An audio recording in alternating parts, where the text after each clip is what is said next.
Hey there, so today we have another review, and this is Maine Beer Company's Lunch, one of the most sought after IPAs that they produce, 7%. And yeah, let's dig into this beer, then we'll talk about it afterwards. I probably have some opinions about this, but let's just review the beer first. Beer comes in medium gold color, medium to medium plus haze on there. Straight up medium haze, actually. It's that kind of acceptable haze that people would be okay with on unfiltered, West Coast style-ish looking IPA. Let's get the aroma on this one. Get the familiar West Coast style malt. It's a little bit more bready, a little bit more sweet, a little bit more chewy, even touch leaning towards a little bit of candy flavor. Tangerine, orange, drive on the nose with some grass. Smells pretty good. Cheers.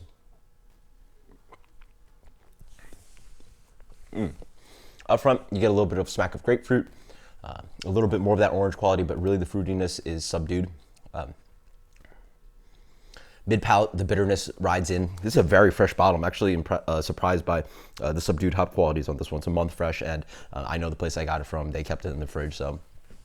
And I assume, from what I understand, Maine Beer cares a lot about their packaging dissolved oxygen issue, so this shouldn't be oxidized, but the hop character seems subdued to me. There's a little bit of biscuity and bread in the middle, and then pushing onto just a good amount of bitterness. There's been a bittering addition to this beer. Even before midway through the palate, bitterness hits, piney, grassy, lingers on, and it actually hits all the way into the aftertaste. It leaves bitterness on your palate instead of sort of just not driving away.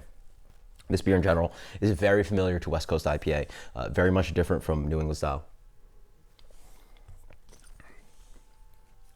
Having had that Stone Tangerine Express IPA recently, that's obviously a different beer.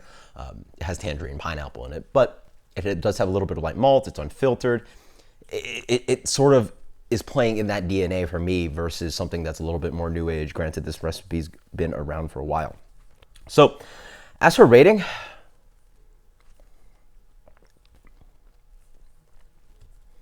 the bitterness is just a little out of balance for me. This is getting 84 from me.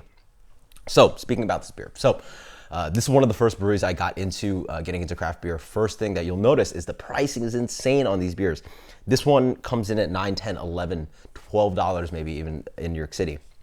So that means at this 500 ml, that's 16.9 ounces. Let's call it a 16 ounce tall boy can. Imagine paying $40 for a 4-pack of tall boys. No one would do that for IPA, but somehow they get away with it, whereas other breweries are now getting a little bit smarter. A lot of breweries are doing that now. They're doing the canning things. You can get a 4-pack of tall boys, $16, $18, $20, $22. Reasonable pricing. So one thing, maybe beer pricing is a little out of touch. It's just not really carried on very well with as breweries have been canning. So this is just quite pricey product. Another issue is that this is just a highly sought after beer. Every time you get Mo or Peeper or King Titus or another Maine Beer Company beer on the shelf, people are like, oh, where's lunch? You guys ever get lunch? You guys ever get lunch? It can be very annoying working craft beer retail. But yeah, and you just tell them like, hey, listen, try this one out instead because it's just as good, if not better. And this is honestly just in their portfolio, not that exciting a beer, especially tasting it now. Early on getting into craft beer, we went through batches of this. My friends and I, every time we saw it, we picked up a bottle. And for a good year or two, we went through 4, 5, 6 different batches. And every single time, it was always like, pretty much what I give this. Very good, but like, where's the hype, right? It's good beer, but like, where's the hype? Like, what's so fun about this beer? What's so exciting about this beer? And so the comparison, if I had one, I would love to do it for you guys. Next time you see it on the shelf, and get another one instead, which is, we've done it before. It is the strictly superior IPA that they produce, and it's just as accessible. And actually, from what I know, some beer stores sell out of another one quicker because the geeks know to go for that one, not lunch. So yeah, this might be one of the most overrated IPAs out there. People, the hype is not exactly the same now, but still people know the name of Maine Beer Lunch.